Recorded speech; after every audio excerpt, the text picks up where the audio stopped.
গৰু চোৰক কেন্দ্ৰ কৰি শুৱালকুছিৰ কলিতাপাৰা অঞ্চলত নিশা উত্তেজনা। আৰক্ষীৰ গাড়ীকো বাধা উত্তেজিত ৰাইজৰ। এটা গৰুক কেন্দ্ৰ কৰি নিশা সংঘটিত হৈছে এই ঘটনা। শুৱালকুছি কলিতাপাৰা অঞ্চলত ৰাহুল আলী মালিকাধীন ৰাহুল এণ্টাৰপ্ৰাইজ নামৰ হাৰ্ডৱেৰ সামগ্ৰী বিক্ৰী কৰা দোকানখনৰ ভিতৰত এটা গৰু লুকাই থোৱা অৱস্থাত স্থানীয় ৰাইজে প্ৰত্যক্ষ কৰে। বাহিৰত তলা কিন্তু ভিতৰত গৰু, যাৰ বাবে অঞ্চলটোৰ ৰাইজৰ সন্দেহ উপজে।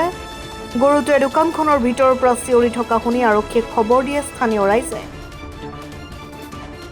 ঘটনাস্থলীত শুৱালকুছি আৰক্ষী উপস্থিত হৈ গৰুটোক উদ্ধাৰ কৰিব চেষ্টা কৰে। আৰক্ষী উপস্থিত হোৱাৰ পিছতে স্থানীয় ৰাইজে দাবী কৰে দোকানখনৰ মালিক ৰাহুল আলীয়ে নিজ হাতেৰে দোকান খুলি গৰু উলিয়াই দিব লাগে, যাৰ বাবে আৰক্ষীয়ে বহুবাৰ গৰুটো মুকলি কৰিবলৈ চেষ্টা কৰে যদিও স্থানীয় ৰাইজে বাধা প্ৰদান কৰে। শেষত ঘটনাস্থলীৰ পৰা আৰক্ষীয়ে ৰাহুল আলীৰ দোকানত শ্ৰমিক হিচাপে কাম কৰা এজন লোকক আটক কৰি লৈ যায়।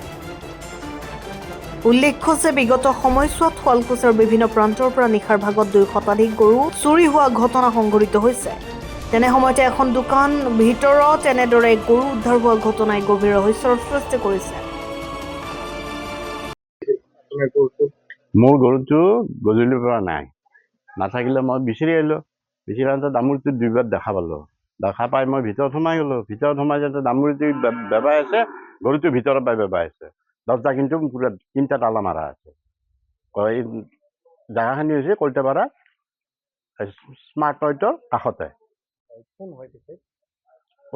তেওঁ দোকান ষ্টীলৰ কিবা কিবি বনাই, ফাৰ্নিচাৰৰ কিবা কিবি বনাই। তাৰ ঘৰ হৈছে আমদলাপাৰত। উদ্দেশ্যটো এতিয়া কি বুলি ভাবে?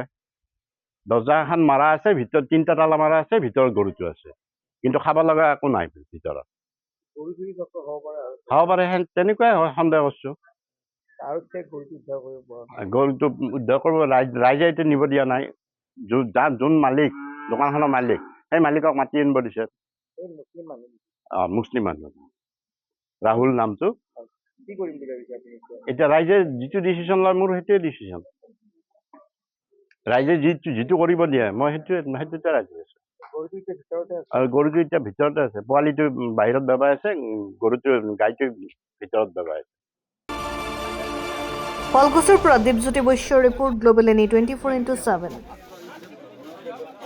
গোৱালপাৰা MS কিষাণ মেচিনেৰীয়ে আনিছে সুখবৰ। 25,000 পৰা 45,000 টকাৰ ভিতৰত দি আছে মিনি ট্ৰেক্টৰ। অধিক জানিবৰ বাবে যোগাযোগ কৰক 7002650623 ফোন নম্বৰত।